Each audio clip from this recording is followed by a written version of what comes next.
3.2-meter Kyocera guide belt machine. Printing 2 rolls of cloth simultaneously.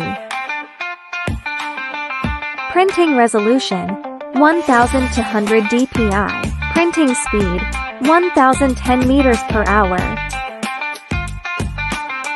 The front of the vehicle is protected by nozzles on both sides, which automatically raise when encountering obstacles.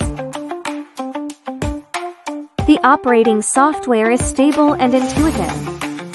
The touchscreen is easy to use with one-button control. Circulating exhaust device, stable ink supply.